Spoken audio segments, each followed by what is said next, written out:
Hello, welcome back to EastEnders Weekly, your weekly podcast all about Katie Jarvis this week. Ooh, big news. Big news. But bigger news, actually, before that. Much We've more got important a news. double scoop. Halfway's hat has been found, everyone. Oh, phew, I was worried. Not by you, No, because I'm rubbish, as it's become accustomed to. but everyone else found him. Oh, right. So Halfway's hat has been found. Right. Last week, we did the game. You couldn't find him. No. So just remind everyone, the clues were, Mm-hmm. I can smell something rotting. Yes, there's a wooden box near him. Yes, and I can feel something cold, hard, and sticky. And with that, I thought it was the allotment, but I was wrong. You did. So Halfway's hat was where? Halfway's hat, where were you? Yes, that's right. I must be at Coker and Son's funeral home. Of course, Coker and Sons. It all makes sense now. So obvious now you know. It really is. And to be fair, it is obvious. I'm just rubbish at this game. Like all the games, It's fine. Pat on our Facebook group said, poor little Halfway's hat. Clearly he's in the dumpster behind the Vic, seeing old beer crates. Oh, that's Close. where I'd like Better to be. guess than you. Better than being at Coker and Sons. And Chris Scott says he's clearly at Coker and Sons funeral directors. And Cuz says, I agree with you there. So they both knew. Oh, there we go. We had a couple on Twitter as well. At King of Wing, who's Robin Thomas Burns, said Halfway's hat isn't inside a coffin at the funeral home, is he? And then lots of emojis, including a baseball cap, which I couldn't work that one out. That's Halfway's hat. Hat emoji, isn't it? God, I am awful. My next game is going to be guess the emoji. Yeah. Guess the scene by the emoji. Oh, that's a good game. Although a bit of a visual game rather than an audio game, perhaps. Troubling. And one more comment from @Matt19020, who's Matt Cherry. He says, it's Halfway's hat in the funeral parlour that Jay works at. You're both correct. Well done. As we said, There you there's go. no prize attached to There are this. 2 new hosts then. There you go. We've been replaced. 5 new hosts. Yeah, loads. 5 people got it It'll be right. a rota. Be like Hollyoaks. It's good to know that there are 5 people who know more about EastEnders than me. So, Well, no more about Halfway's hat than you. okay. They thank know you. him personally. They may have worn him before. So that's why they know him inside and out. Well, like the character from Silence of the Lambs who wore the skin. I have no idea what you're talking about. Well, So I'm going to move on to our actual news, what the podcast is about. Katie Jarvis. yes. It's not about Halfway's hat. It's about Katie Jarvis. And it's been announced that Katie Jarvis has left the show, but not officially reported, but now has been confirmed, but not by the BBC, by journalists. But apparently it wasn't a secret, but she's not coming back. Yeah. It's a really weird exits thing. So it's been a bit of a funny week for Katie Jarvis because since this news broke, her Twitter has pretty much gone down, and she's not locked it. It's just that there's It's nothing private, there. I think. Oh, it's gone private. I think so, yeah. Okay. 'Cause she still appears in messages. Oh right. Wink. But yeah, so that's strange. Really strange. I mean, what does this mean then for Hayley, and more importantly for Cherry, who's currently being looked after by the Slater family? And they've also said Alfie Moon, there's no plans for him to come back. Yeah, so there's no there's link. just we've basically wasted a year of storylines and wasted a Christmas storyline. An amazing Christmas episode. And we've just ended up with a Cherry. Yeah, a cherry in the tree. Why? It's really odd. I mean, Hayley had a lot more to give, especially with the Jean storyline now. And Jean helped Hayley for a whole year. Maybe you think Hayley would come back and help support Jean or something, but yeah, no. But it's just that it's not that the character's gone and won't come back, but there's nothing left for her. But there is something left for her. A human being, a Cherry. It's really weird. Very I don't know if strange. they're just going to get rid of Cherry, and Hayley takes her off screen, or she just goes into social services or something, or they'll get a report that Hayley's died or something. I mean, they could do a really devastating storyline with Cherry dying somehow. What, under Cat's protection? Under cat protection, but also because then this would link to to Tommy and when Ronnie had the cot death, Mm. and so she swapped the babies. So this could bring back bad memories for Cat because it's actually happened for real. I mean, that's a very dark story and a story that got EastEnders in a lot of trouble first time around. So I mean, it's not like we need another Slater for the future, because there's quite a few Slater kids around. Cherry doesn't really add much for the future prospect. At the moment she doesn't, but then in 16 years, Yeah, if the soap's there's still loads of going, them. if we're still doing this in 16 loads of years, them. and they There's say loads of Cherry's babies. returning, yeah, but that's good. You need children of the future, Ben. Remember what Habiba said, or Honey said to Habiba? I do. So we've just got a few comments about the news of Hayley disappearing. So Christina says that's very disappointing. Pat, she's back from Halfway's Hat just now. She Behind says, the dumpsters. she was a great actor and a great character. It's a real shame she's left. Leslie King says she was a brilliant character. Gilbert says, great actress, but far too overused last year. She became dull very fast. She was overused, to be fair. She was very... We found it really difficult to, the last 3 months, it was really difficult to talk about her because it was just the same story. And we even said it was like a carousel, the same jump on, jump off story. Matt Cherry says, surprising considering how strongly the character was pushed on the show and how strong an actress Katie was. Yes, you can make an argument the character was overused, but I had no qualms with the actress. So a lot of people seem quite upset that she's gone. Yeah, I mean, there's also the possibility of a recasting. That would just be so pointless. It would be nutty, but it's there. You might as well make a new Slater. Yeah, well... Make another one. To adopt Cherry. Jane Slater. I mean, we broke this news on our Facebook group. So we'd highly recommend that you find our Facebook group and join, because all those comments were from people who are part of a membership of our exclusive club. Yeah, more exclusive things to come soon, but I'm not allowed to say yet. Oh, drop! Yes, there really is. Got a few weeks to wait for that. There's a little hint on Twitter this week about it too, wasn't there? Oh. On Thursday. Yes, there was. We're very busy. But guess what? After nearly 10 minutes of talking, this podcast isn't about Halfway's Hat. No. And it isn't about Hayley Slater or Katie Jarvis. My goodness. It's about EastEnders as a whole. Oh, right. The umbrella that is EastEnders. The world. It is. And we'll be discussing the episodes that were broadcast between the 25th and the 29th of March. Fantastic. And, as always, I'm Alex. Yep, who can't play Halfway's Hat properly. I can't play anything properly. When I was at school, I could barely play a violin properly. And I'm Ben, the host, and I want to just make a correction for last week's game by you. I was robbed of 1 point. Oh, okay. No, see, I did acknowledge at the time of the game that I believed that You didn't give me the point. So I got 4 points, not 3 points out of 5 However, for last week's game. We must remind ourselves that a win is 5 points. So technically, you're still a loser. No. Yeah, but I'm less of a loser by 1 point. You're 1 point less of a loser. So lots of things to cover this week. It has been so busy this week, hasn't it? We keep saying that. I need to stop saying that, I think. Okay. It's just busy now it's from now on. It's just been standard this week, isn't it? But we had a really miniature storyline with Ruby, continuing from last week's end to the beginning of this week. That's nice. So they just put a little scene in there for continuity for us. Because the last time we saw, she dragged Ross over onto the bench, drugged up, and left him. And he was there in the morning still, and Tiffany tries to steal from him. Yes. But he was kind of waking up then. And he goes to the cafe to have a little chat with Martin about it. And realises that Martin was in on it the whole time with Ruby. It was like I think he thinks that Martin and Ruby had planned it together, but to be fair to Martin, he had only dropped into the plan mid-cutting of the penis. Thank God. Yes. And she was quite cocky really, wasn't she, Ruby? Yeah.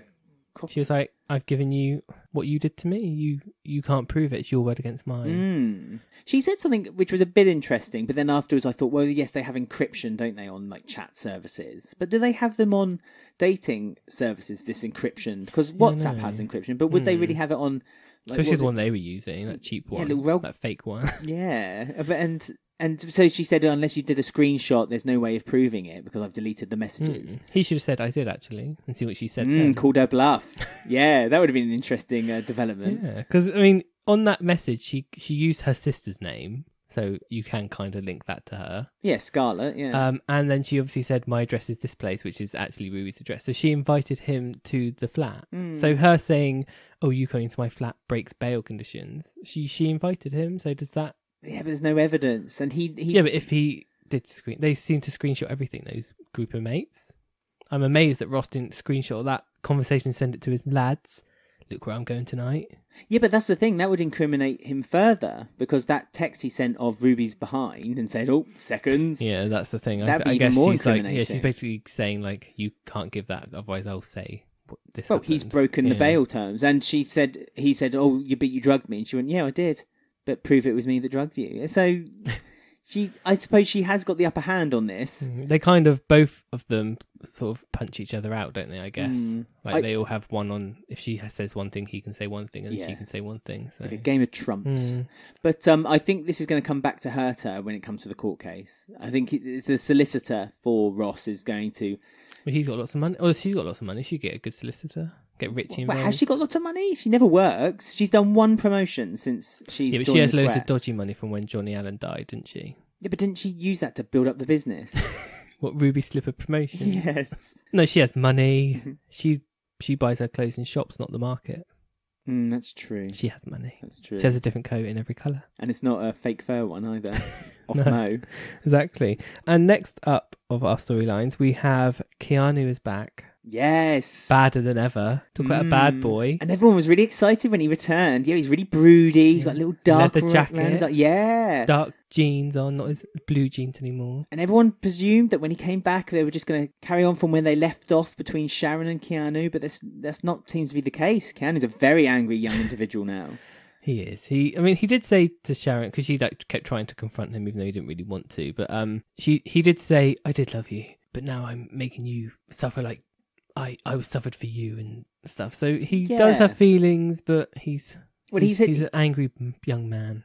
Yeah, with new clothes. He blamed Sharon for sending him there, and he said that when he was getting beaten up, he thought of her and how angry he was for doing it. The last thing he thought of. The last thing he thought of before his death was Sharon, but not Sharon and that. Yeah, of course, who wouldn't? I'd love as you're falling off that cliff. All I think about is those long locks. But and so he's obviously still got feelings for her, but she's kind of done enough to him now to warrant those feelings moot, and so no longer has the strong attraction that once was there. And he's involving himself with the male Mitchells instead.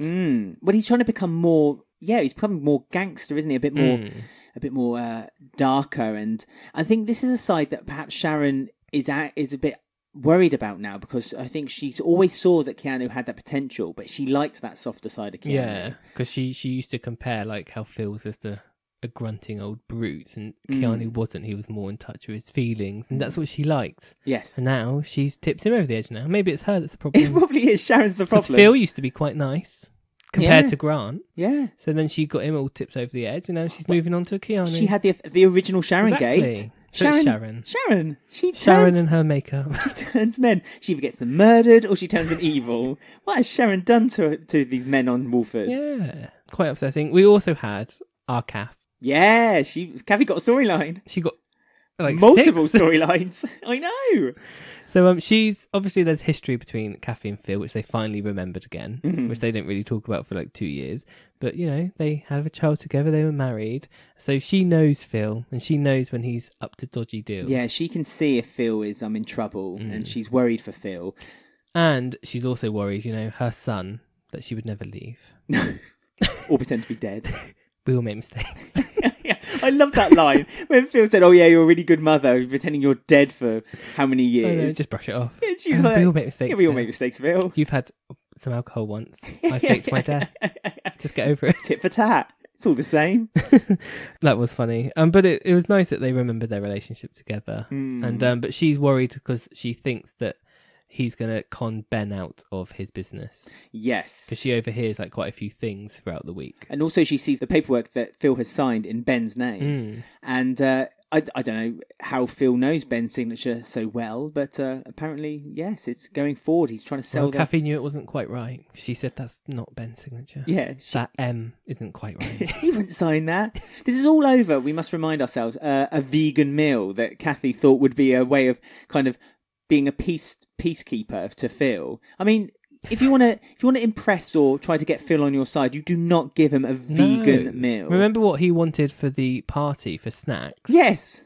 He wanted simple like Scotch eggs, jellied eels, not vegan. London food, East End food, 70s party food. So cocktail on sticks, pineapples on sticks. She was very stressed this week, Kath, so you can forgive her. But she had to look after. She shouted at Tina when Tina said, "Oh, nice of you to turn up." She's like, "Don't you forget who runs this business?" I mean, whose name was above the door? Yeah, whose name's above the door? Yeah, she had to go at Ikra for being on the swings. Having a nice lolly. She's looking after all of Ian's businesses. She really is. And she's making sure everyone knows that as well. It's like, I'm looking after this for Ian. This is for Ian. This is all for Ian. So I think she's just trying to make up for the lost time with Ian as well after his sob story a few months ago. Yeah. So we learnt a little bit more about what Phil's been up to in Spain, and we got introduced to the new character Danny, who introduced himself. Yeah, a real big deal. People were really excited. Yeah, I know. Must be old Brookside fans. I think so. He just today started on Twitter, and he's just a hit. Honestly, anything he posts, everyone's like, "I love your Brookside." It's funny, isn't it? I never watched Brookside, so I have no idea who he is, but he seems okay at the moment, I guess. Brookside's like a less watered down version of Hollyoaks. Oh, so. Can't deal with that.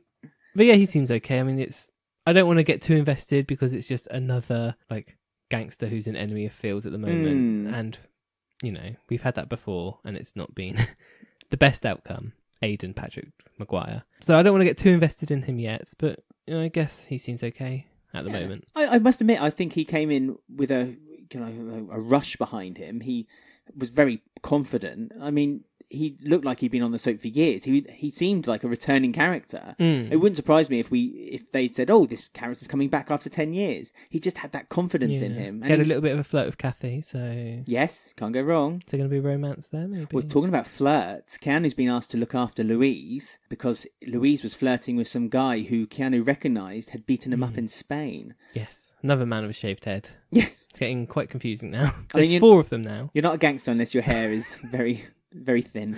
Yeah, there's 4 now. There's Keanu, Phil, Danny, and this new guy. Mysterious guy. He hasn't got a name, so he won't be in it for long.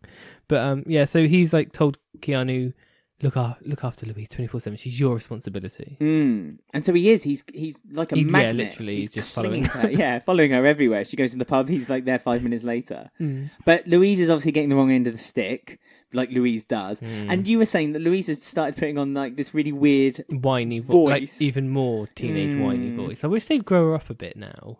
Yeah, she's really naive, isn't she? Yeah, which she's is like surprising. Gone backwards this year. Yeah. It's like she's 17, isn't she? But yeah, I just want her to, I don't know. It's so like, she's like a character from Clueless or something. It's not very realistic the way they do her dialogue. It's like how they used to do Tiffany's dialogue, where she used to say, #awkward. Yeah. It's a bit like that. It's like, oh no, I don't like this. And they've, as we talk about a bit later, they've moved Tiff on in leaps and bounds. Oh yeah. But with that's a young actress. That is, but with Louise, and it's not the actress's fault, but with Louise, they kind of just kept her in this teenage bubble. Yeah. I mean, she's soon to leave college, so she should be looking for university herself or maybe work. after she gets kidnapped and put in that locker or whatever happens over that'll spring. She'll grow up after She'll that. mature. Like a good cheese. But I liked it when Sharon took Louise out for like a second girls' night out in a week, and Keanu was like following them. Yeah. And Sharon was like, ha ha ha, just ignore him, and like kept looking at him. And then Chantel came over and hugged him, and both Sharon and Louise were like, yeah, who's this slim, pretty woman? yeah, it was a really good reaction shot, actually. You're absolutely right, because it just goes to show that they were both upset that like, Keanu might have a third woman on the... But no, it's his sister, and they were like, like the expression on both their faces was really funny. What we learned about Phil is that they're money laundering. Yes. In Spain. That's this thing in Spain that was happening last summer as well, wasn't it? Yeah. He kept going off to Spain. And we knew that he was underselling mechanical work by the other garages, so a lot of garages were getting upset. But from his money laundering, it seems to have lost a lot of other companies' businesses. So, and Phil's also lost lots of money because he's like invested in something. Well, Phil is completely skint. Yeah. Sharon's card got declined at the Minute Mart. No, it can't be right. I know. If it comes to something when Jay's offering to pay for like a loaf of bread, it's all right, Jay. We'll go starving for the day. I know, poor Sharon. I mean, I'm embarrassing. Sharon's alcohol allowance. That's all I'm thinking about. What's she going to do with that secret cupboard of wine? There'll be bottles going to go missing from E20, won't there? She'll be mixing red and white wines together and making her own rosé. So yeah, we got that. So Phil's got no money, and then Danny. That's when Danny gets involved, and he says, "You've lost me lots of money too," and like kisses Keanu on the forehead. Well, yes, but Keanu is seen as a bit of a hero because from I presume quite a long way away, he took on 8 men or more, and still stood up to tell this tale afterwards. But then later, Keanu confided with Sharon and said, "Oh yeah, I just curled up in a ball and let them beat me." So I don't know who was witnessing this fight that Keanu was having, but clearly not someone with good sight. Take a few punches, can't he, Keanu? Oh, yes. Shock absorber. Yeah. With his big pecs. What's that episode of The Simpsons when Homer's the boxer? Yeah. And he can just keep takes punch after punch after punch. That's Keanu. It's all that jogging he did last summer. Yeah, with Hayley. Those two jogs while Hayley, stole drinks from the bar. But yeah, I mean, Inspector Kathy worked it all. She was working out throughout the week. Inspector Kathy. Kathy, she wrote. We had so many puns, didn't we? We just sat there for hours. So she worked it out, and that's it. Phil's not listening to her, so there's only one person she can call. Oh, and who is that? Ben. Yay! Yes, he has to come home. She loves her phone calls, dramatic ends, doesn't she, Kathy? She's good at those. I mean, you thought it was going to be a duff, but it wasn't as well. I know. Yeah, it was a really good. But there were so many good stories kind of coming to an end on Friday that it was fighting amongst a lot. But yeah, and if you go to our Twitter, we reposted then Kathy's phone call with Ben from Ben's point of view. Although it was a different time of day. Yeah, it was a bit. It was nice that they did it. Let's just put it that way. There's a little promo, a little bit of fun. They basically filmed it on their lunch break. Like, you can probably see the Lola just there, like, with a fag, like, should we film it now? Okay. Like, take a bite of a sandwich. Okay, yeah, we'll film it now. 5 seconds. Pass me Lexi, I'll hold her. Yeah, fine. But, so Ben has to come back under orders of his mum. Very exciting. Do you think she'll wear her necklace as a welcome home? Homecoming. Oh, I hope so.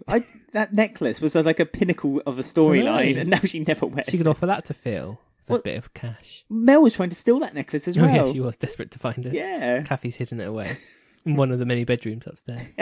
Probably in Lou's. She probably has Lou Bill's jewellery box still. She keeps it in there. Locked up safe.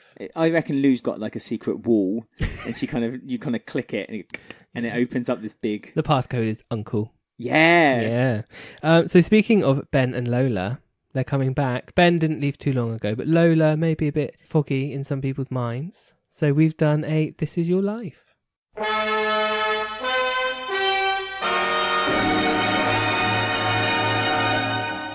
Yes, This Is Your Life. This is the section of the programme where we look into the past of a character that's about to return to the square.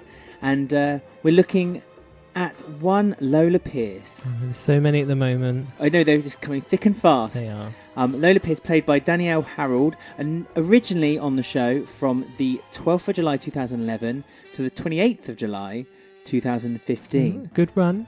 Good run, 4 years, almost exactly. So obviously a contract had run out. It was. Her last sort of year and a half was a bit iffy for her, Lola. She was sort of not used and then just went away on a train. It kind of just wafted away. But she's got like good family roots and obviously Mitchell roots, so that's good. There's not many female Mitchells left. No, or no blood Mitchells anyway. There's always Sharon Mitchell. Oh yeah, but she's a what? She's a Mitchell at the moment, but she'd always be a Watts to us. She is. I mean, Lola. I mean, haven't got best memories of Lola. I mean, I know that she was very like a feisty character, and she wasn't necessarily introduced as like a likable character to begin with. No, she had a strange inception, because when she was first introduced, you thought she was one person, and then you found out that she was actually the other. So when Billy found her at the yes, because Billy and his ex-girlfriend, and then they got back together at the time, Julie, I think her name was. They had a son, which is Lola's dad. He was given up for adoption because Billy and her had him very young. Right. And then he had a daughter called Lola, and then he had died and passed away. So Billy found out he had a granddaughter he didn't know about, who was in care.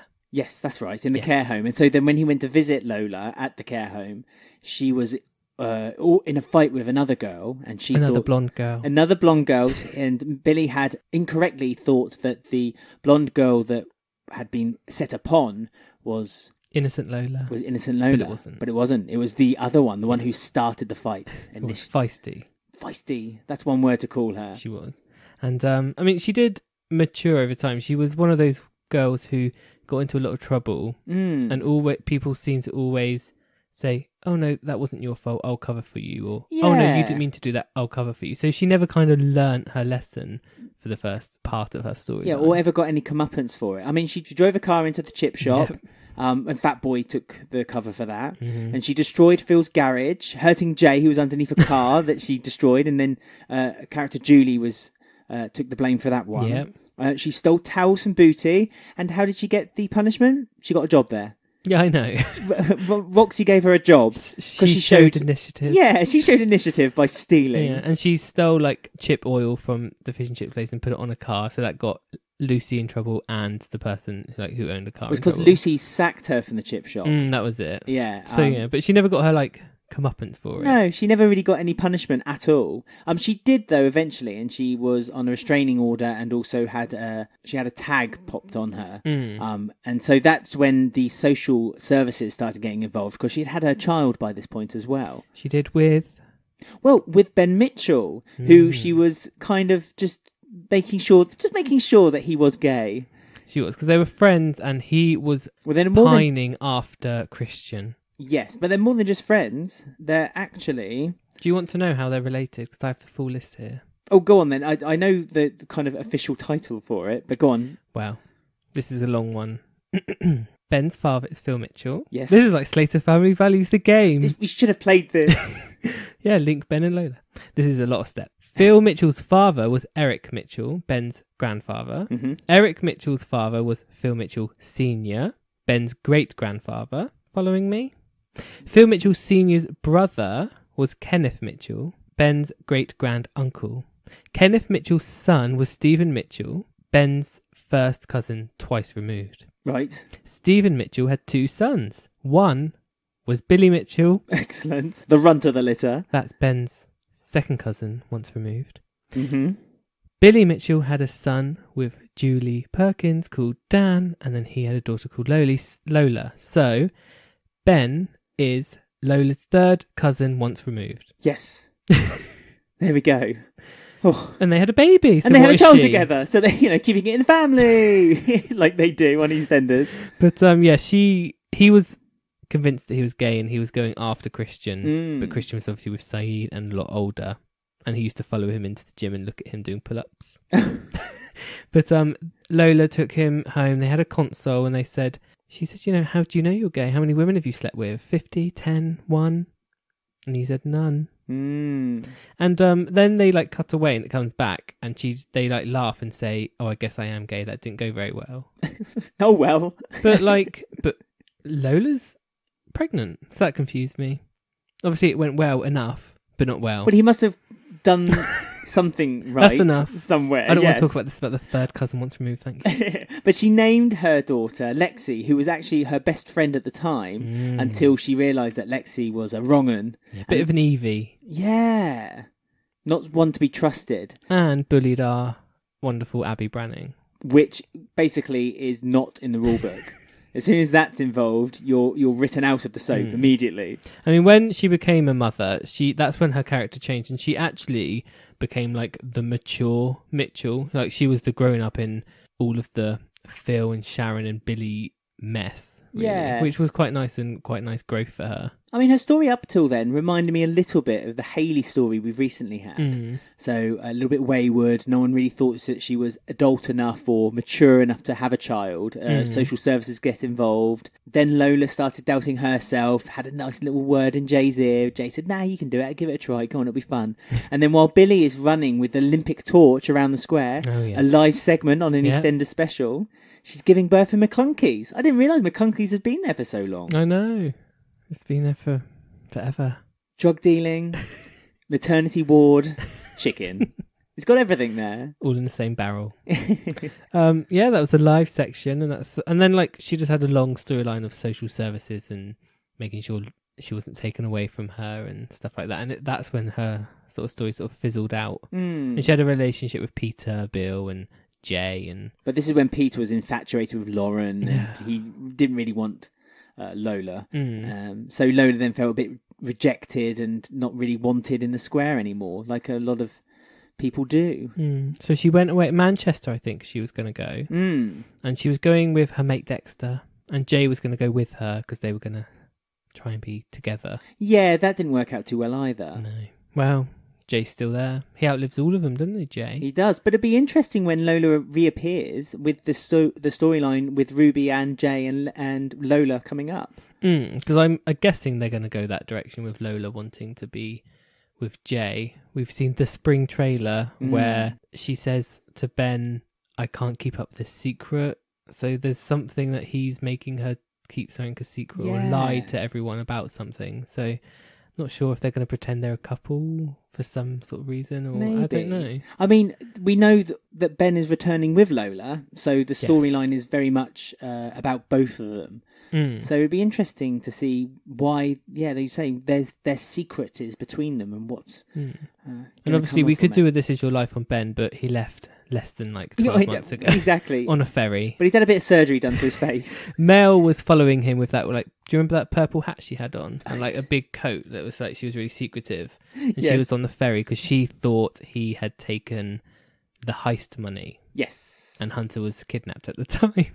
And so she was finding it out for the Irish gangster family. Yes, and then Ben got through customs in France, realised he didn't have all the money in the bag, but he had like a few stashes of money. 10,000 in his pocket, so in his coat. So he's run out of money, and it's been. He's got his eyes lasered. Yes, his hearing aid seems to be. He's had his eardrums replaced. Yeah. He's all right, and he's back. So exciting! It's exciting they're back because she is a good character, Lola. She's like feisty and she's headstrong and she doesn't stand down from people. No, and she's very much a fan favourite. She is. A lot of people wanted her back. And, you know, she has that history of Sharon where she used to blackmail her because Sharon was addicted to painkillers. Yes. I mean, do you think Sharon's going to be... Is there going to be another one on her list of, you don't talk to them, Phil? Well, I'm wondering if she's going to find out about the Sharon affair, Keanu, and then Ben... Oh, yeah. Maybe that's all going to mix up. Use it as a blackmail tool against Sharon in the future. Yeah. Or because it's involved with like Billy, she tries to get Honey and Billy together, or she finds out Adam's evil. I don't know. There's that case to it as well. I agree with you there. I think Lola and Adam is at some point going to be a story there. She might be a victim.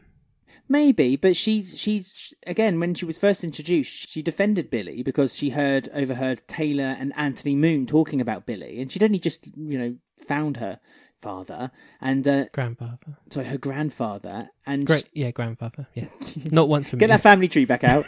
And she defended him and then took away all their, destroyed all their merchandise for their store. Again, no comeuppance. That's another one. That's the Mitchell way. It's exciting to see her back. I mean, they've shown like photos of her. She doesn't seem to have matured or changed. She doesn't change at all. Not at all. She's got the same dress sense as she had when she was 15. So whether she's matured anymore, do you think she might be gay? Because we know that there's a emphasis on LGBTQ stories. I don't know, do you think? Perhaps coming up. I don't know. When I saw her photo shoot, I saw a bit of young Tina there. Yeah, and the type of clothes she wears. Yeah, I guess. I don't know. Yeah, I mean, it was fine when she was 15, but like they seem to have used literally the same costumes from then, which is very odd. Like normally when someone comes back and they have cast photos done, they have this new image. So the fact they've not given that to her, I don't know whether... Obviously showing she struggled, maybe. Showing something, isn't it? Yeah, she's had struggles and she's not been able to get on quite as well outside of Walford as she first hoped when she went. And we can't forget that Kathy gets to meet her great-granddaughter finally. Oh, that'd be nice. They thought she was dead before. That's true. Kathy gets to finally meet her. How old will she be, Lexi? 5, I guess? Yeah, it's not been that long. No. 2012 she was born. So you do the maths, because I can't. Well, at least baby Abby's got a bit of a playmate when Max comes back. No. But, I look forward to her return. I am, actually. When I first heard it, I must admit I was a bit like, oh, I wasn't really? too bothered. Yeah, but now... She's a decent actress. Yep. She's a strong character. And she's coming back with Ben, and I think that's the second... That's the two-hit punch that's actually needed for her return to be quite impactful. Although it does mean that Billy may get a lot more screen time, so... I don't mind, actually. When he's away from the Honey storyline, it's a bit more interesting. I want more Halloween Billy. I like the Halloween story with Any Billy. bets on her first line of dialogue? My bet is, hi Pops to Billy. That's my bet right there. Oh, do you? She always calls him Pops. So, I reckon she's going to say something along the lines of, "Oh, we're back," or "Let's go then," or "Come on." Some kind of enthusiastic. Okay, well, we'll see. Next week she's back and Ben's back, so we'll see what the first line is. Obviously, Ben's is like, "Hi, Dad," or something. I think it is, isn't he? Haven't they shown it on the trailer? He's just sitting on the I'm guessing armchair. That's his first line. Yeah, and he goes, "All right, Dad." So Lola must say something. Hi, Kathy. Kathy, you're alive. Yeah, Kathy, you're not dead after all. But yeah, exciting. We'll see what happens. No spoilers. Does anyone have any memories of Lola that they like to share? Just find us on Twitter at EastEnders Week or Instagram at EastEnders Weekly Podcast, or you can go to our Facebook group, just search EastEnders Weekly Podcast, and share them with the world. Yes, and Lola Pearce, that was your life.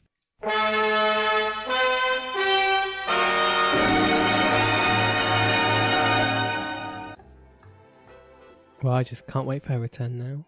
No, nor can listening I. to that.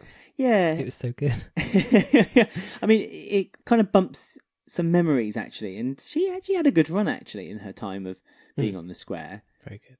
But enough of that. We had an exit today. If I said this time last summer that Evie's exit would be in the back of a car, would you have believed me? No. We all had ideas of how Evie was leaving, and we all thought it was going to be very over the top and dramatic, and not the way it was nice. It was sad, actually, and the way that Tiff and Evie said goodbye to one another, I thought was quite sentimental and sweet.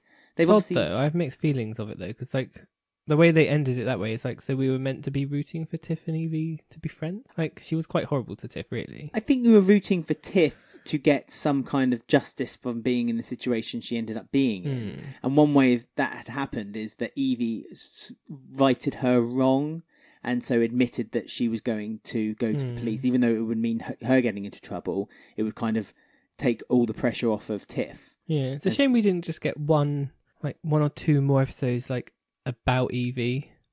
Like, they really slightly hinted at it on Valentine's Day when they showed her with her boyfriend. But apart from that, we literally know nothing about her or her circumstances or how she got like that.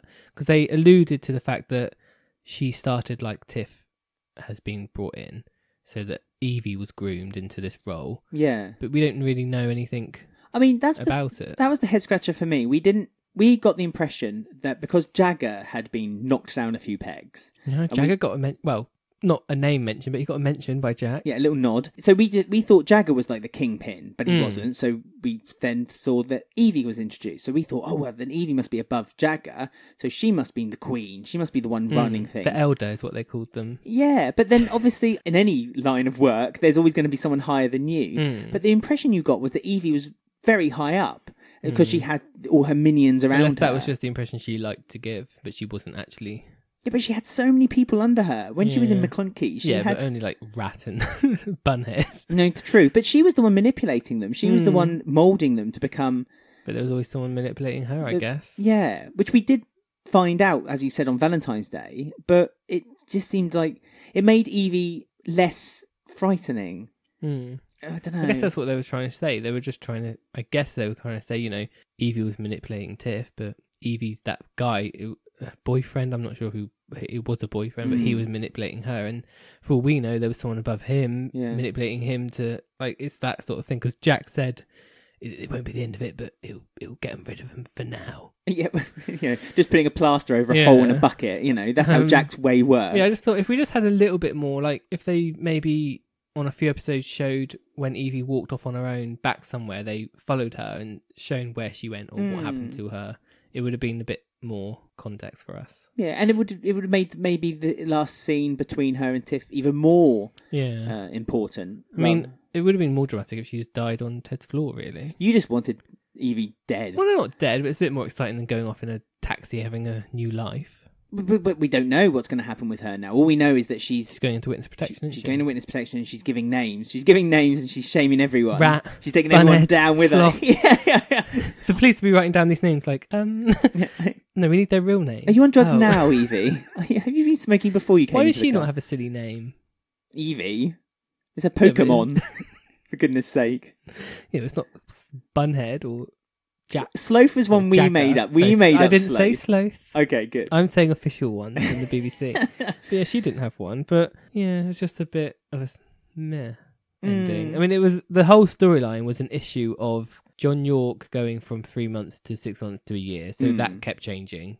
And when he was even doing it himself, so that's why then Jagger left, and then Evie came, and then they tried to explain it with Jack mentioning there may have been a boy at first, but then the girl took over, and then obviously Kate took over, and then that changed again. So I think it's just a messy story arc because of that. It's had like a lot of sudden last minute changes. It changed a lot though, even under John York's reign. It changed a lot. Like we said, we thought Jagger was the important person. Yeah, and then he suddenly went, and then he became. Didn't make any sense. Yeah, and I mean, you get the impression because it's ended quite quickly since Kate Oates and John said she wasn't interested in keeping it going, and so it's a story that's kind of been cut. The tail has been cut off of it, and but like, even when Tiffany first came back, they had her go to that group. Remember the group of guys around that car, and they were trying to get Tiffany to do stuff, and then Whitney protected her and got her claws out. That was John York. That was long ago. Yeah, but that was it? John York. So that he had all these ideas, but none of them really sort of linked together. And I think it's just a issue of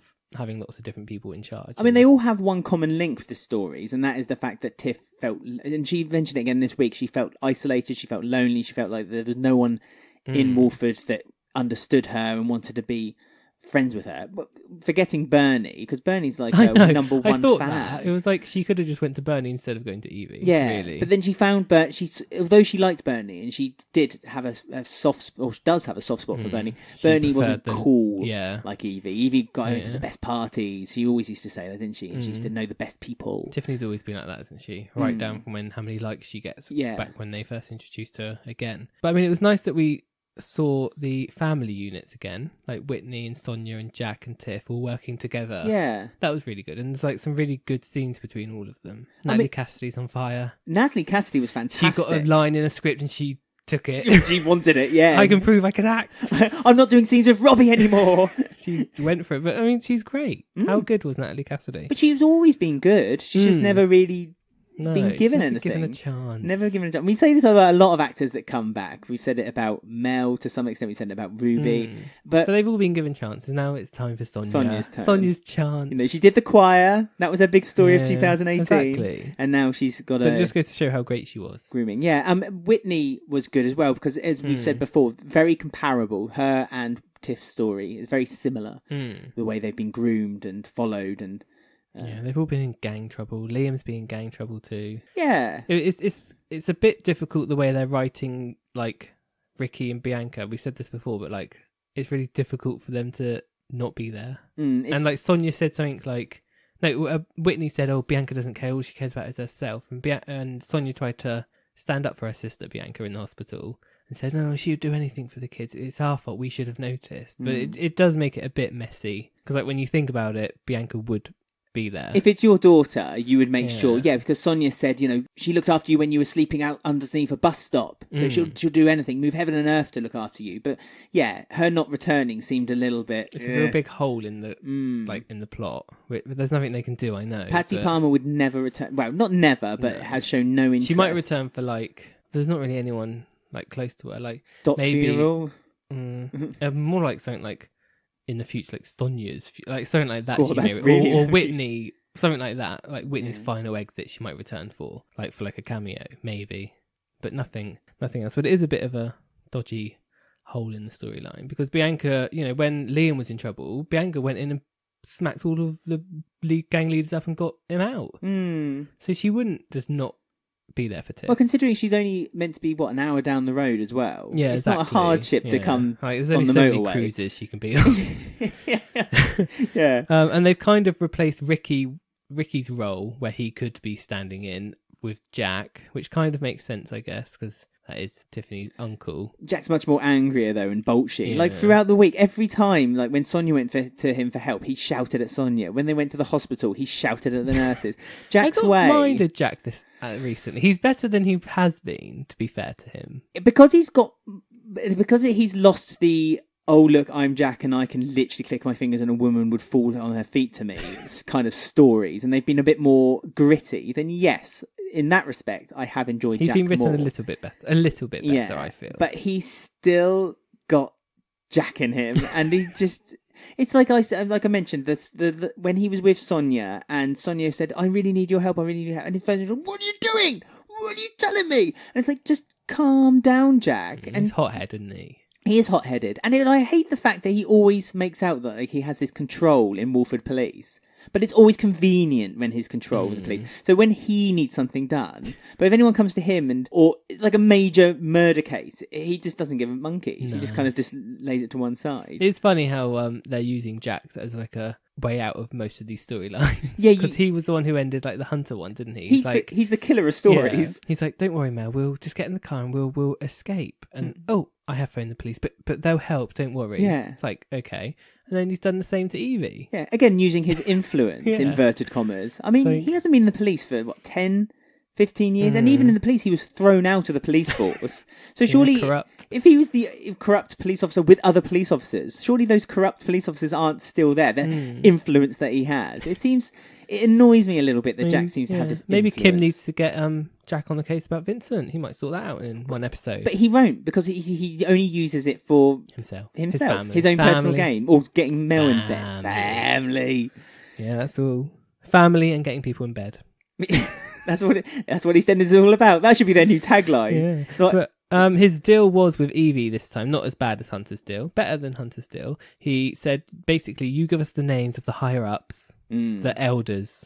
They haven't used that word in a while, but I'll keep with it. Every time you say it, I just think of Skyrim. Yeah, or Game of Thrones or something. Yeah. The elders. If you give us those names, we'll put you in protection. New job, new life. Wonder what job they'll give her. Bakery assistant. Oh, I was thinking something retailing. Maybe the department store. They lost Michelle's position. Yeah, that'd be good. Folding up some clothes. But the deal is, you don't ever see Tiff again. I know, and that's really sad. That was the thing. It's not sad because she's not exactly a good influence on Tiff, is she? That's what I mean. Like they well, want only you to because be she was sad. trapped in it, and so she was trapped. She encompassed Tiff in know this if they'll be world. able to change Evie. She's too damaged. She can only change herself, which they kept saying about Tiff as well. Well, throughout the week, everyone said to her. Keegan said it to Bernie, and I think Sonia said it to Whitney. It's like the only person who can help her is herself, and it's like, well, she's screaming for help. Help her. I mean, also, like Jack says, "Oh, if you can go get a new life." Is Tiff not still in danger from this gang, like for stealing money, or are they just assuming they're all going to be arrested? I mean, because that's of the name. The assumption, isn't it? But we do know from the trailer that Sharon gets a little bit involved with the gang warfare. Oh yeah, because Jack, not Jax, is it Jax? Sticks is still around, isn't he? She punches him. Yeah, in the face. Oh, so the drug storyline isn't all over then. I mean, I think Evie didn't give as Sticks good his as name. Yeah. I think there'll be a few kind of lingering around, and Tiff will feel a bit threatened and scared. Well, how is Bunhead going to cope in prison? And Sloth. Sloth is the one Sloth will no, you know what Sloth will be? Sloth will be like the one that kind of follows the leader. She'll hold the pocket of the top dog. Yeah. She'll be the one who does the favours, if you know what I mean. Wink, wink. Yeah. No more said. Evie's living her best life. We have to quickly mention that Tiff smacked Sonia in the face. Discuss. Well, I love that scene when she was going to steal from Sonia's purse and she catches her. And that's why Sonia was so great this week, because she didn't back down. Yeah. Like, she's kept standing up to everything Tiffany was throwing at her. There was Pauline really, Fowler really vibes, a lot of people were saying. Yeah. A lot of people were saying... And Carol. That's it, Carol Jackson. So it's good, because we're missing a character like that. We keep saying Sonia's the next Dot. No, Dot's gone. Well, we thought she was. No. Doing the flower arranging, making and cakes. Bible quotes. Yeah. None of that. None of that. Yeah, that feistiness from... I mean, what would Pauline say now? She'd be proud. What would Pauline do? She'll be all right. Yeah. Sonia wasn't that bad. She's probably spinning in her grave that her and Martin aren't together anymore. She wants that Stacey woman. But great scenes from Sonia, and the fact that she just stood up to Tiff and caught her stealing, and she didn't just chuck her out, and Tiff smacked her, and it was like she didn't then go and then let her go. She kept. Yeah, she kept on it. Although really rookie mistake, leaving a window open. Wow. And it amazed me how slowly Tiff realised. She was in that room rattling the door. Stupid. Oh, there's a window there. Yeah, that was a bit daft. But that's the window that didn't cat crawl through that window. Oh no, that's in the Mitchell house. No, different window. So many windows in the square. But so that's Evie gone, because the actress got new headshots out. So that means she's looking for work. So that's a shame. Just wanted a little bit more of her. Maybe she'll appear in a court case, a testament. Yeah, she could pop in now and then. Under a new name. She might pop up on Tiff's Instagram in a few years under a different name. Likes one of her photos. Yeah. Evie with straight hair. Nice one, hun. Yeah. I'm sure Masood will follow her. He likes his Instagram. Masood loves following teenage girls on Instagram, doesn't he? Good, that's a throwback.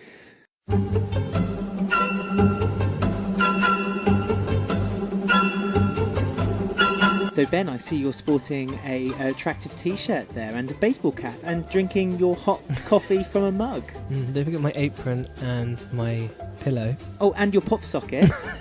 Yes, and they've all got the same design on them. Some might say it looks quite plain with wearing all of them, but I wouldn't say that. I'd say you look stylish and fashionable. Queen Vic. The Queen Vic bust, an exclusive design that was drawn for the EastEnders Weekly Podcast merchandise store, which you can find by going to shop.spreadshirt.co.uk/EastEnders Weekly Podcast. Right, so next up we have Salon Wars. Yes. Yes. The Salon. Do you remember that reality show? What, on Channel 4? Yeah. I do remember that. Got a modern version. My brother was obsessed with that, which worried my family a little bit. I think they were worried over the wrong son. Possibly. Who can say? So yeah, we have this weird like apprentice Alan Sugar figure in Patrick coming out. Dragon's Den. I saw a lot of different things. Lots of BBC property. Yeah, I saw Claude from The Apprentice. I saw Dragon's Den. Yeah. Another new BBC property. There was a line from it, I'm sure, from Drag Race. It was just I think Patrick's got too much time on his hands. I think he's loving it that he finally has some dialogue and story. It's been a while. Patrick was amazing this week, and I really enjoyed watching Patrick this week, despite the fact that he watches far too much reality television whilst drinking rum. But yeah, this story was stupid. It was whimsy. Yes, but it doesn't make sense. If you think about it too hard, like £6,000 isn't going to go anywhere. But for some reason it can open up 2 salaries. And also the fact that he rented out a unit for one day. Yeah, that was probably the £6,000. Yeah, no one does that. It was Dino's old unit as well. It was Blades. Yeah, it hadn't changed at all, which I thought was quite nice. But then also it showed that shop's brick. But it's never been taken over or used for anything else. It was used as Elysium for a bit by Slater. Belinda. Wasn't Elysium before Blades? No, it was after. Oh, okay. I'm sure it was after, yeah. Let us know. If Ben's wrong, let us know. It's nice for Ben to be wrong for a change. No, I'm sure it was after, because Masood was sleeping with her with loads of boxes around her, and then she left. Masood sleeps with everyone. Don't say that as a unique fact. But one of my favourite... there's lots of funny moments. The chemistry between Tamika and Diane Parrish, Kim and Denise, is amazing. I really enjoyed it. Really good. And loads of funny moments. One of the funniest moments was Patrick putting question marks on a bit of paper. I was cracked up when this happened. So yeah, Kim and Denise are doing their pitch, aren't they? They are. And as they're doing their pitch, you kind of see Patrick knowingly nodding, putting the pen to his mouth, going, yeah, got some money. Yeah, some money, eh?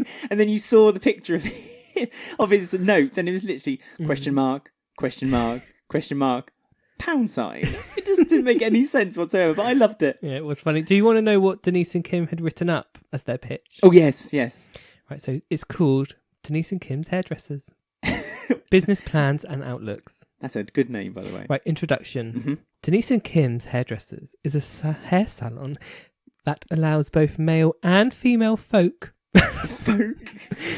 to have their hair needs satisfied. In one convenient visit. They're covering all bases by having male and females. Without disputing, there are quite a number of salons, but we are set to make a difference within the local area by offering more trendy and edgy services. I love that they're not disputing that there are other salons. We're not disputing that. There are other salons. We offer different hair treatments, which is a very sought service, tailored for men and women. I feel they're repeating themselves already. Well, they need to repeat that they take both men and women. This English GCSE is going wild. Let's not forget Denise has a GCSE in English. A range of creative hair colouring and design to simply touch-ups and traditional highlights.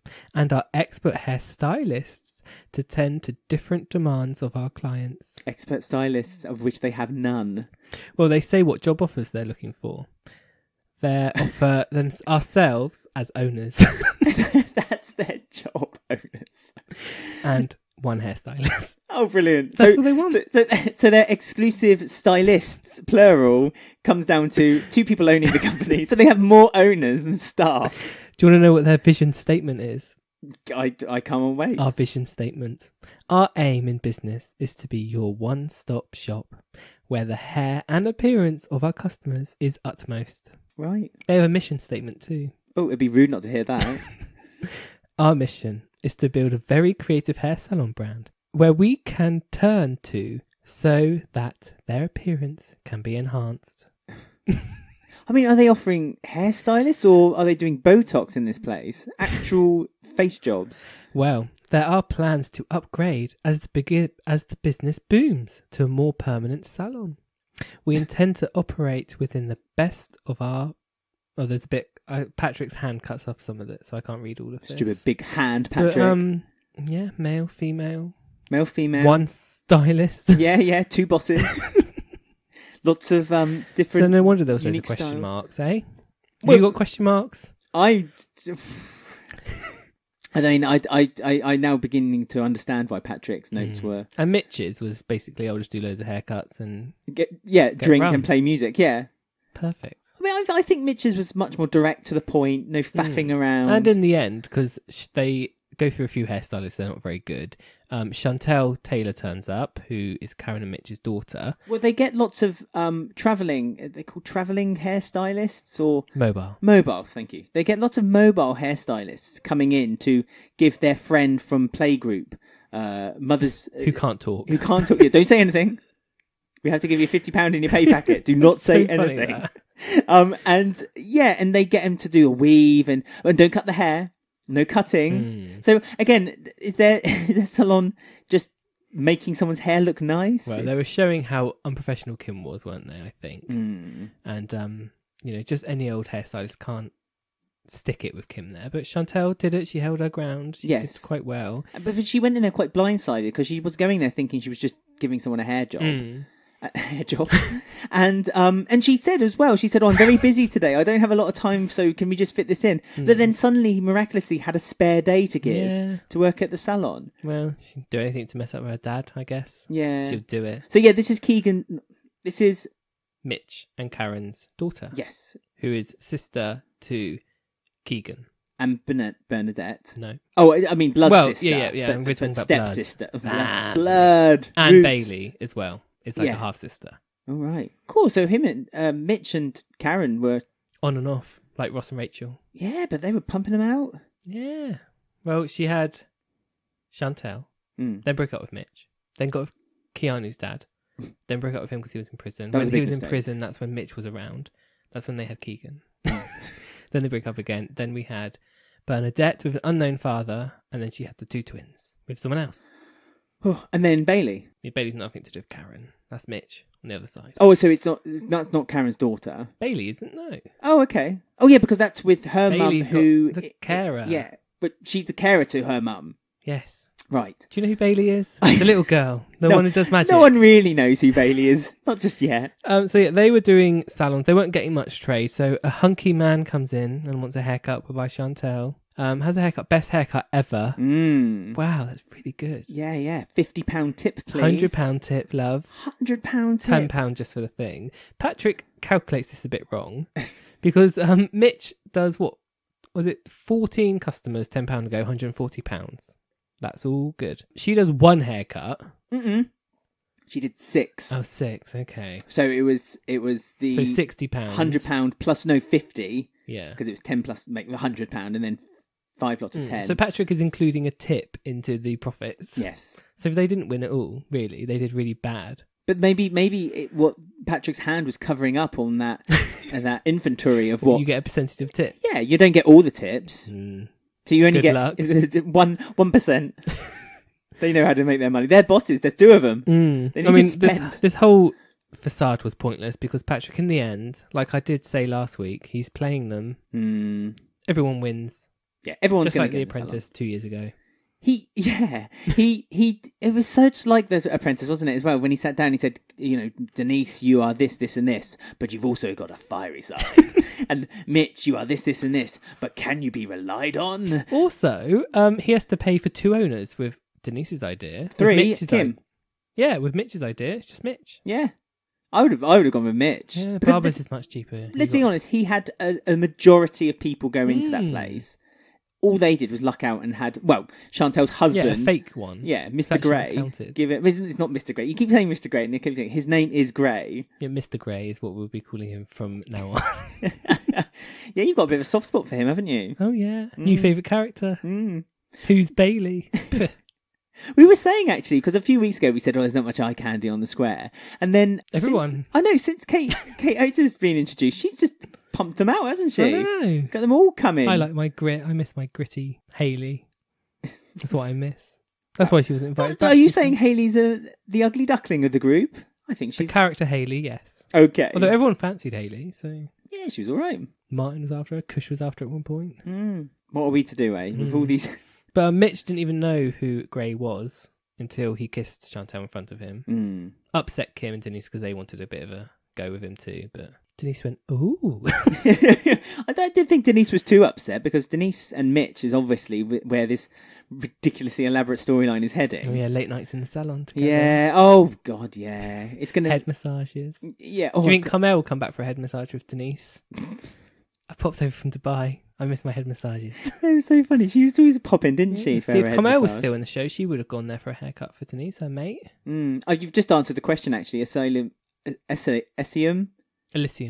Elysium was after Blades because that's where Carmel used to get her head massages, yeah. Yeah, her Indian head massages. I mean, Denise missed a trick there. She could put that on her blooming list of things that they do. Yeah. We're not denying that others do head massages.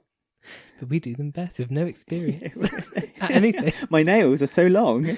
But yeah, fun storyline. Introduce the new characters of Chantal and Gray. They've got 2 kids as well coming into it, but they're young kids, so there's not really any storylines there. Well, you say that, but look at all the stories that we've had with Bailey these past few months. That's true. But yeah, he's a solicitor, so he's quite well to do. They're quite well dressed. They seem quite well off, don't they? Quite happy. So yeah, exciting. Money. Do you reckon he's going to clash with Jack, since Jack is like an ex-cop and they don't like solicitors there? I hope he's not like a dodgy solicitor. Oh, I hope he is. I hope they have like a funny rivalry between him and Richie, just as an off story, just for fun. Oh, that Richie, she's well dodgy. I know dodgy work she does for the Mitchells. Yeah, no, I'd like that. That'd be fun. But no, I'm waiting for Gray and Ben to have an affair. I've already planned the Christmas meal of the Mitchells / Taylors this year. So that's my early prediction, everyone. The Mitchell-Taylor He's had one Christmas scene, dinner, but I'm convinced. But Gray is bisexual. Yeah. Or fluid. Whatever. Fluid. Yeah. Takes what you can get. You will. Right, so we're going to go off now and play a game. A classic game. One of our old favourites.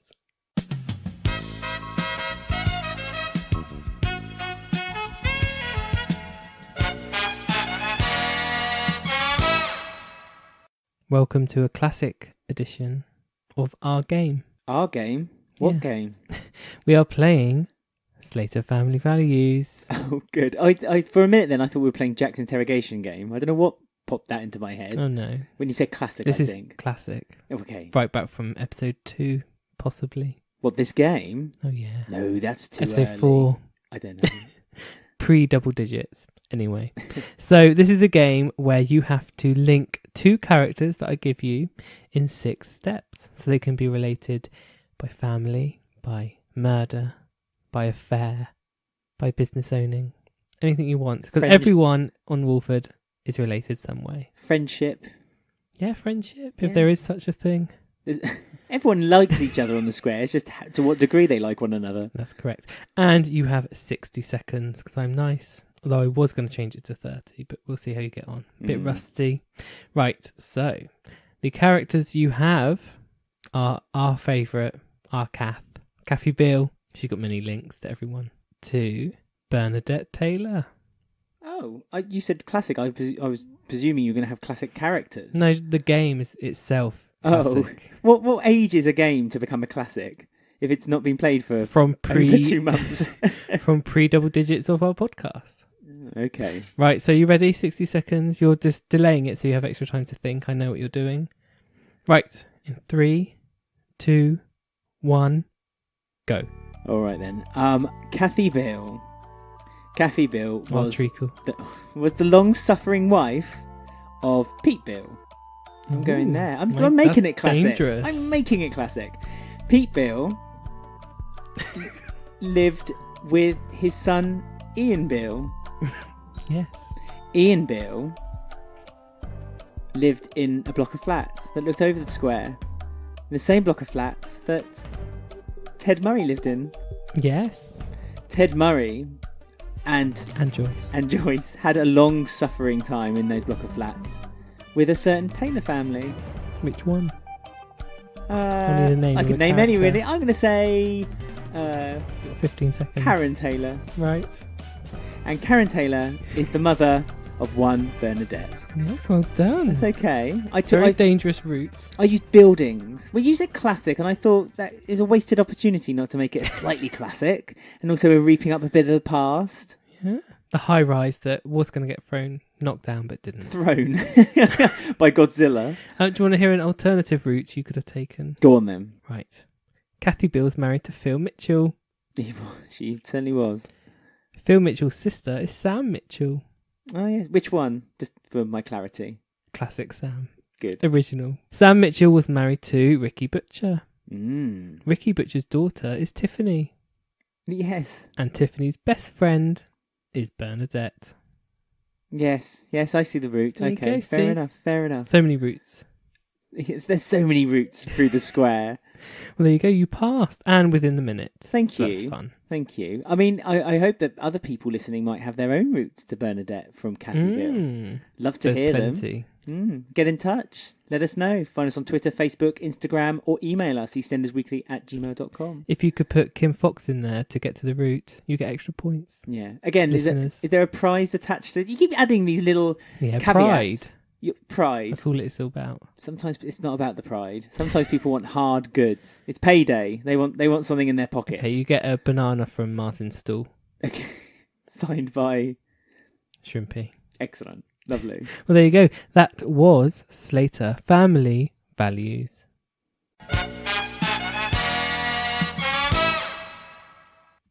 We've been asking for it for nearly a year, but we finally got a development on Adam's storyline. Yes, finally. My goodness. It's been hinted at, it's been sniffed around a few times, but finally we now have confirmation that Habiba and Adam have a thing. Wow. Like a one-way thing? Like, I thought he was evil, but I don't know, is he evil? He didn't come across as evil. He said no to her. He did say no. I mean, she's the one who's doing the flirting to him, but he's not really resisting it. And he does say, like, weird things. Like, you, me, hot kitchen. Like, what does that mean? Yeah, that's true. I That mean, sounds creepy. He but flirts is it? with her as well, doesn't he? Yeah. He's not innocent in this whole situation between him and Habiba. Very odd. But It's kind of started with Habiba being a bit worried that Billy was going to pass on that Habiba had said some nasty things about honey in the yes, pub. and she thought it might upset Adam. Yes, and she doesn't want to ruin any chances she has with Adam. And Ikra straight away says, "You still fancy him, don't you? You still fancy him from when we were younger." It's really creepy. Well, it's since she's at least... Adam gave her a birthday kiss when she was 13, and she's kind of taken that Kiss on as... the cheek. Yes. That's what he said. But she's taken that as a sign that from that very young Her age. first kiss. That's her first kiss, yeah. And so she's infatuated by it, and that Adam is her one true love. A bit almost like a Disney Cinderella story, isn't it? Like my first true love kiss. Yeah, she's grown up now, so she's going for it. But she hasn't grown out of that infatuation for Adam, so she's still obsessed with him and thinks that he must feel the same way. And as you said, he's not exactly hiding it. He's not denying it, but at the same time, But you don't know if he's like. We know so little about Adam. Like this, he might just be like that kind of guy, kind of flirty guy. Yeah, maybe. Yeah. I don't know. I suppose so. He seems very confident. You get that immediately. And when they first introduced Adam, and when Adam first had the date with Honey, you could tell that he's very good at dominating a room and kind of taking control of a situation. That scene when they were at the restaurant, him and Honey, months ago, yes. and he basically dictated that they were going to eat at this table because we don't want to be pretentious and we don't want to go and have like this service. We just want to have just a normal. I'm normal like you. Yeah, I'm just like you. I'm one of the lads. I'm one of the down to earth, grounded kind of guys. But then like they had like is it flirting like they were throwing flour at each other and stuff? And I mean that is such an old trope, isn't it? It's like, oh, we're throwing food at one another. Oh, you got some on your face, and then throw more food at their face. It's just like how Masood and Ian did it a few months ago to each other. I mean, there was always that underlying love between Masood and Ian, wasn't there? We knew there was something bubbling underneath all The only that thing that current. happens in that kitchen is food fights. No cooking. Very little food comes out of it. Yeah, but it's just very creepy because she was 13, wasn't she? And like she kissed him on the cheek, and obviously someone witnesses it. She kisses him on the cheek, and Billy sees. Yes. So outside Wolford East, and Billy, but this is just after Billy said to Adam that Adam was all right. You're all right, aren't you? Yeah, you're all right, Give me aren't a you? tenner. Yeah. You pay for my lunch. You're all right. So it's the first time that Billy's actually seen Adam as okay. All right. Yeah, you're okay. I don't need to compete with you anymore. Let's just kind of be one. And we both have the same good intentions for Honey. But now he sees that maybe Adam doesn't have the same good intentions for because he Honey. saw her follow her back into the restaurant, and obviously in Billy's eyes he thought, oh, Yeah. he's going back for more. Yeah, but then Adam said, no, I can't do this, and turned away and walked off. But not until he was incredibly close to actually doing something. Yeah, do you think he was? Yeah, I do. Yeah. I think he would. I think his Very conscience got in the creepy, way. I didn't like it. Really? And the lighting they had on him made him look... They tried to make him look a bit like older than he looked before. I don't know if it's just bad lighting in the restaurant. I don't know. There was something... They made him look a bit more creepy or scabby or Jafar skanky from Aladdin. Yeah, than he used to be. So yeah, very odd. I mean, at least we've got a bit of motion in the storyline. Yeah, I mean, it's kind of snail paced. But what, 2 weeks since they've bumped into each other on Pancake Day? It's always been there in undertone. Yeah, getting bits and pieces, aren't we, that we're trying to piece together. And Ikra obviously knows about it, but doesn't agree. And it's looking like Habiba's the one who's obsessed with him, not the other way around. So that's quite an interesting. I think so, but he's not exactly, as you say, he's not pushing it away. He's just kind of keeping it at arm's length for now, ready to bring it in if he needs to. Because he said, "I'm with Honey." Like that was his reason not to. He says, "I have to get back to Susan." Yeah. And they were like, "Susan, Honey." So again, that was almost a bit dismissive by Habiba, kind of like, oh, "Who's Susan?" But I don't think that was a deliberate kind of shrug. But it kind of shows, like, because he's in a relationship, he wouldn't kiss her. I guess is what they were showing with that. But they almost did. Almost, but didn't. But almost. But obviously, Billy saw a kiss on the cheek. Yeah, so it's going to be blown out of proportion, and this will almost. I think Billy's going to tell Honey. Honey's going to confront Adam. Adam's going to say, "Well, no, she kissed me on the cheek, but there was nothing more." Will Billy confide in Lola next week? Lola's back. Will he tell her? Well, maybe. I've got the secret. But I know. I think Lola's got much more important stories or problems to deal with rather than. I don't know. Her biggest link is Billy, isn't it? So it is, but I think Billy would be more pleased to see her rather than dwell on a problem that he's got at the moment. I think he will tell Honey, and I think Adam will genuinely say there was nothing there, but then that may push Adam to try to do something with Habiba. We'll see. We will. There's a couple more small stories as well. Very small stories. Last week, during this time last year, I mentioned they forgot our lovely Callum Highway's birthday. Someone must have been listening. Someone had to be listening because they clearly shoehorned a scene on Monday's episode of EastEnders for Callum's birthday. Yeah, of course. So his birthday, and Whitney bought him a present. He was very excited, thinking it was a pregnancy test. Well, I was about to say, one. Yeah, a urine stick in a box. But unfortunately, it wasn't. It was a watch. I know. Who wants that? I want a plastic testing device, personally. But no, he was excited because he thought that Whitney was going to announce that she was pregnant with his baby. Which she didn't. And he got a birthday card from Stuart, and Tina offered to throw it away, but he said, no, I'll look at it. In case there's money in there, but he wanted... So he still has something. Of course, it's his brother. I mean, if you noticed in the week, Tina had made a passing remark about Stuart to Sonia this week as well. Good. And that was shrugged off too by Sonia. So I think I got a feeling that they're kind of they're indicating that Tina and Stuart's story might be developing soon, where Tina's either going to see Stuart in a kind of a more forgiving light. But I suppose this is something we have to wait and see. But they definitely need to do something to get Stuart integrated with the square, because at the moment nowhere, isn't he? Sort of. It's not he's gone nowhere. It's just that he's dead end. They're trying to build a story for him, but they're not kind of getting him involved with anything other than Dot and Sonia and Bex. Yeah, it's just poddling along, isn't it? And they're running out of ideas to get him integrated. It's going to take a lot of jumping suspension of reality to kind of think, right, Mick and Linda and Tina are going to forgive him. So I think they're going to do it through Tina and through Callum and introduce him slowly back maybe into that kind of... One complaint, Tina called Callum halfway. Yes. That's not allowed anymore. No. I thought was the new rules. It's the rules in our little house. But, yeah. I mean, but she's the only one that calls him halfway. I think she does it affectionately. Does Whitney still call? No, she calls him Callum. So does Shirley. There was also a comment about Callum's hair. They said you've been hiding it under a bushel all this time. Kim said that. And the bushel was a literal hat that's gone missing, Kim. I bet Kim's got something to do with it. Is Halfway's hat in the salon? Ooh, maybe one week.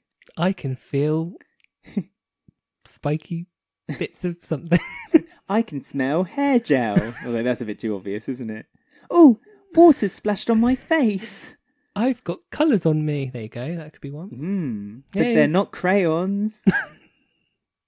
Any ideas for Halfway's hat? Please do send them in to us. I can smell rum. There you go. That could be one of them. Again, that could be anywhere in Albert Exactly. Square. That could be Phil's blooming garage. We also had an extremely mini storyline following on from last week's with Bex and Kush. She doesn't want to make it awkward. It's all forgotten. Do you want me to work on your stool for a few hours? Yeah, I know. I've got nothing better to do. I've been worrying about revision. Yeah. Oh, it'd be nice to have a break. I'll work in your stall. Sonia's not very happy, though, because Sonia said you're flushing your opportunity down the toilet by wasting your time working on the stall. And she's like, oh, but Martin said it was okay. I don't care what Martin says. So again, a bit of Sonia / Pauline / Carol kicking it, screaming a bit of it out. Martin / Peter Beale. Yeah. I mean, he seemed a bit withdrawn this week, didn't he, Martin? He seemed a bit like... He had a tough weekend, didn't he? Yeah. It has been a hard time for him. Murder and stuff that he had to witness. So yeah, he can just be on his fruit and vegetable. But yeah, I mean, Bex not wanting to be awkward, but then saying, can I work on your stool next to you for hours? That's awkward, Bex. And Kush is quite awkward as it is, anyway. Yeah, he's a bit stumbling. He's always awkward, yeah. Says awkward things. Yeah. So, yeah, they're continuing with the Bex and Kush thing. Well... It's not all forgotten. It could be a lot worse. And I still think that this isn't going to be a long-term thing, especially now they've got Habiba and Adam. They don't need two stories where two people having a relationship is hidden from other people and could upset a friendship. One's older, one's younger. Yeah, it seems silly to have two of them alongside one another. So plus you've got Sharon and Keanu as well. Can't forget them. There's all sorts. Well, yes, but that's turning now. That's going in another direction. But I think that let's just put a line underneath it. Kush and Bex had that story, and it'll just be gone. And maybe bring it back up in a couple of years' time. It'll come. It's coming up to a year for Shaquille probably, so it'll come up then probably. Like the year anniversary, they'll hug each other and cry and then kiss. No, I think it's on his grave. It's a bit like Max and Stacey. I think there will always be maybe something there, but there will always be something there. But they kind of can hug and they know now they're a bit more mature after all these years of affairs and having sex with one another. That they can kind of keep their lives separate from one another. They don't need to be together. That's the worst thing I've ever heard. Well, no, because it'd be nice because then there'll always be something between Bex and Kush. And maybe one day there might something come together. Maybe they could be the new Max and Stacey. Maybe Bex will come back with a boyfriend, and she ends up sleeping with Kush, gets pregnant. Kush likes to having sex with women and making them pregnant. When Max and Stacey transform into Pat and Frank, Bex and Kush can transform into the old Max and Stacey. There we go. Everyone has a role. Then Lily Slater and Dennis Rickman can transform into the old Bex and Kush. Well, no, wouldn't Denny... Cherry and Denny. No, Denny and... Bailey? No. Who do you want to hook him up with? No, the person you originally said. Lily? Yeah. Maybe Denny and Lily could be the new Martin and Sonia. Possibilities. Make, child at a young age. Fowler. Yeah, we need to keep the Fowlers going. Keep the Fowlers going. The Bills. Build the Bills. All right. But anyway, so yeah, that's literally everything that's happened on the week this week. Thanks, bye. No, just stay for one more minute because we've got a couple of tweets, emails, and of course, Who Won the Week coming up.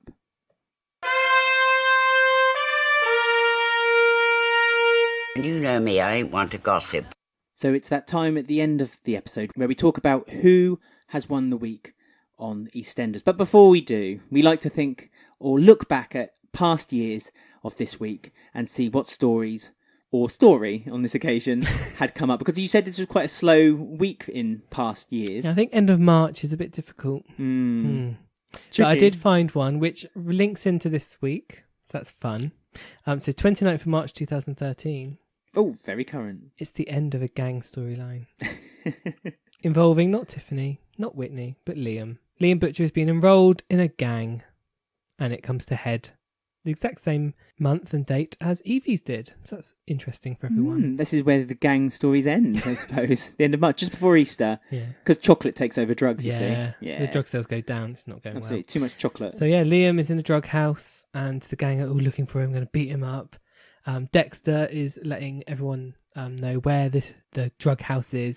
And Bianca goes there. The police raid it. And they get to Liam just in time. Oh, phew. And as the gang members are all put in the police car, they look at Bianca and Liam, and they do a gun shooting hand sign to them. My goodness, it's really pathetic. It made me laugh. So yeah, it seems like the gang Fitting storyline seems to- to always end with yeah. the butchers around this time of year. I'm presuming Jack had some involvement in one way or another. Oh, no. No, What- Jack wasn't there, actually. Oh, really? Didn't see him. Maybe he's been shot recently in Argy Bargy. Who knows? Or run over. And also last week I did birthdays of past characters because it was fun. So because I am lacking content this week, I've done it again. So do you want to know whose birthdays we've missed? It'd be a shame not to share. Right. Frank Butcher. Oh. It was his birthday on the 27th of March, 1940. Who could celebrate that with a drink I in know, the pub? no I'm just one. thinking no one Tiffany, can. she's linked to everyone somehow. Mm. Her grandmother's ex-husband. They could say, "Oh, just got a call from Janine. Just visited." There's one on here that they could have, two of here they could have mentioned. Next up, Roxy Mitchell's birthday. Oh, Jack don't care still. Jack doesn't He give a doesn't care ever, monkeys, does he? No, don't. Yeah, give a 27th monkeys. of March, same day as Frank's. Hmm. 1978. Died 2017, aged 38. Taken too soon. Too soon. Could have had Amy do a little thing. Maybe she'll mention it when Sean comes back soon. I'm surprised you didn't actually. And the last one, your favourite, Lauren Branning's birthday. Oh, is it really? Wonder what she's doing in New Zealand with Peter for her birthday. Probably demanding something. 29th of March 1994. So it was her birthday. Is she that young? Yeah, so a tough life. Yeah, she has. Underage drinking storyline. Became an alcoholic at like 17. Wouldn't you if Max is your dad? And Abby is your sister. And Jack is your uncle? Yeah, Oh, I know. That's not a family bloodline I'd want to be involved no. in. Right, so who won the week is when we ask you on Twitter, Facebook and Instagram to choose a character or storyline that you believe had beaten everything else on EastEnders this week. And the options we gave you was Kathy Beale, Oh, yes. Sonia Jackson, Yes. Keanu Taylor Meh. and Lord Patrick Sugar. Oh, yeah. Third. Okay, Patrick. so you're saying Keanu Patrick... last. Okay, yeah. Sonia second. And Oh. Kathy first for me. Oh, really? My calf. Hmm. I'm going to be disappointed. You're going to be very disappointed. I'm really right, sorry. okay, what people voted for. Okay, so as I say, you can vote on Twitter, Facebook, and Instagram. And last place went to Keanu Taylor, That's fine, that's good. 14%. He's a bad boy now. He doesn't deserve to win the week. I like this new Keanu. Oh, yeah, I like his new jeans. Yeah, same. You can't really do much with his haircut, though, can you? I'd like him to grow it a little bit. No, he looks weird when he has hair. He looks like a Thunderbird puppet. Oh, really? Yeah, no. Like one of those action men with the eyes move He left looks really and right. strange. Kathy Beale third, 15%. How So not rude. really much better. She was in like 10 storylines. She only had like 2 more votes than Keanu. I know. I mean, we go on and on about Kathy having a storyline. She gets one, and you gets guys vote loads. her third. She gets flour thrown in her face. She does. Second place was Lord Patrick Sugar Oh, that's with surprising. 28%. He got loads of votes on Instagram, Oh. but on everything else, not much. It's really weird. Instagram propped him up to second. It's So got a young demographic, Patrick has. Young fan base. with all the drinking. Kids love a young rebel. And with 43% of the votes, Sonia Jackson Oh, came good. first. That's nice, because that's unexpected, actually. Yeah. So that's good. Good for Sonia. Absolutely. Good for Natalie Cassidy. Good for Natalie. Just doing this now. A couple of comments at Evie Steely 20 on Instagram. What's she up to? She said Tiffany and Evie's story was a high this week. We're going to miss her. At Vicky_Chaff said a huge blow that Evie has seemingly left on such a dull note. Such a shame. So contrasting opinions there about the Evie. I would have preferred Tiff if she story. just died. I thought it would be more interesting. We, as you have mentioned, Sonia Jackson, the Queen of the NHS, on Twitter said it was definitely Nurse Sonia, the creator of the NHS. At Ryan Wright 97 had written, Natalie Cassidy was amazing this week. Just shows how underused she has been since she came back. Yeah. And a few on our Facebook group. Don't forget you can join us for exclusive content. Emma Ray said Lord Patrick Sugar shouting "I'm talking now" when interrupted was her highlight. And Chris Scott said, I think Pauline would have been very proud of this Sonia. There was no messing with her. Yeah. She would have given up her feud and accepted her into her cold heart. Wow, that was deep. The beginning of the week, Sharon was going on about how spoilt Louise was. Mm. And I thought, Sharon, you were quite a spoilt princess back in 1985. So I asked everyone, who was more spoilt? 1985 Sharon or 2019 Louise? Louise won with 95% of the vote. Oh, wow, Louise really... And someone said, Louise, at least Sharon worked. Yeah, There that's you true. go. Well, you say at least Sharon worked, but Sharon... Okay, right. Sharon had a placement at a retail store. didn't like that placement at the retail store, so decided to negotiate with the College. scheme. Yeah. It's like a scheme they must have had in the 80s, and decided to do apprenticeship in a travel agent's. But then seemingly take lots of time off at that travel agent's. So I mean, yes, she does work, but is it really worthwhile work that Sharon's doing? Because we know that It's better than Louise because she don't do nothing. And we haven't talked about classic EastEnders this week, but a little bit of Sharon came out of 1988 Sharon this week because she's got a flat with Michelle, and she said, "Oh, wine would not do to celebrate. Bring champagne." So Yeah, this is the beginning. I know. That's Sharon Watts. We were a bit worried when she started dating that pastor, and you know, Can't wait for him to leave. she's getting a bit boring, a bit dull. Yeah, and now she's like that. Champagne. Everyone's leaving. Tom's died. We might talk about it next week if we have time. But yeah, Tom's died. I like Tom. Lofty Bless left. him. Lofty's left. Like no fan. Without telling anyone. Pauline was very upset. Punk Mary's on her way out. Yeah, I think next week it's going to be on the drama money channel. for the drugs. She needs the money. She loves the speed, doesn't she? I borrow 5. I need money.